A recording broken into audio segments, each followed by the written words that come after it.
And in most other countries, the internet is a utility. Like here, you have to pay, and most people. So I can speak on that myself. So when I'm living in the Philippines, Facebook. It's not just in the Philippines. It's in quite a few countries. Facebook in the Philippines and quite a few other poor countries is their internet. Like, because they're provided free Facebook service. It's just they still have to buy data if they want to like look at pictures and videos and all that sort of stuff. But just the use of internet is a public service there. So you get a phone or whatever, you can have Facebook. I mean, when I say utility, I mean I'm just speaking outside of Facebook, like.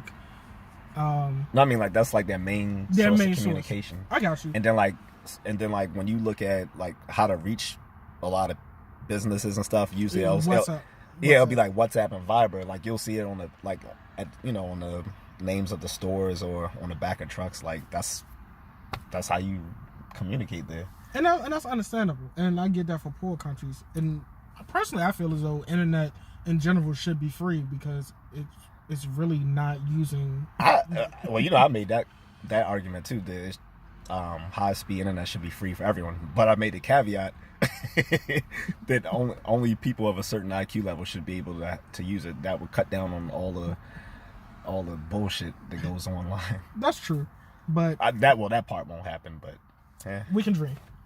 But that takes home to my point of how when it comes to hacking and stuff like that, excuse me, how we kind of I feel as though as a country we dropped the ball.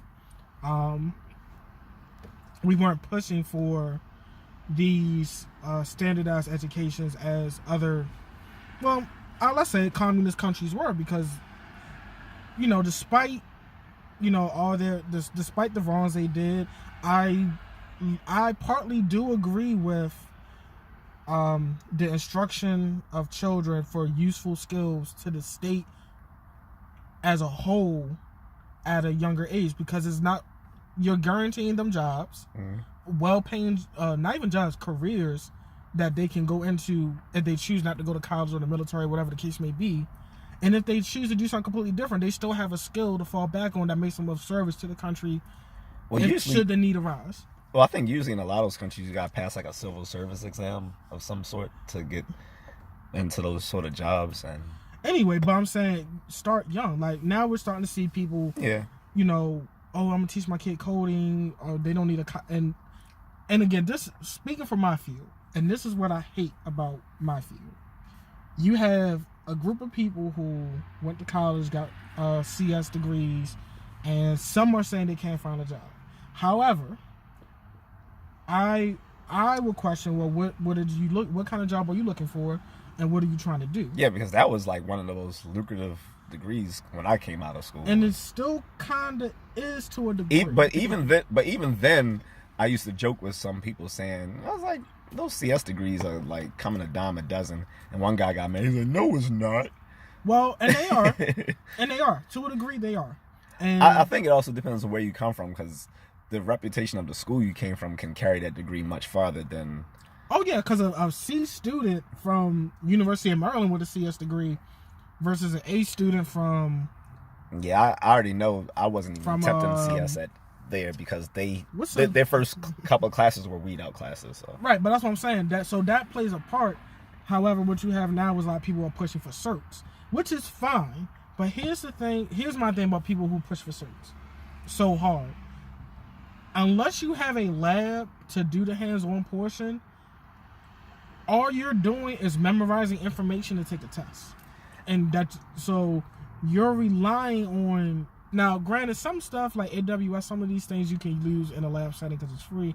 But in the general scheme of things, I disagree with the push for, hey, just go get certifications and let your job pay for the degree.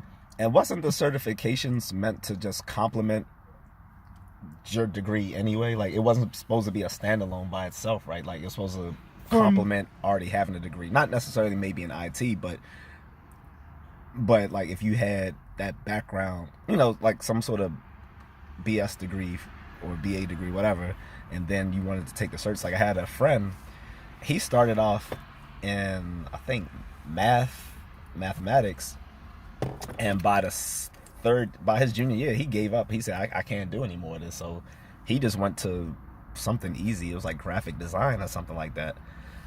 That's possible. But afterwards, he went to grad school and got a few certs, and he's doing really well. Like he does contract work for the government and stuff like that. And I mean, it's different avenues, and I'm not knocking certs, but I do have a disdain for people who put down college degrees.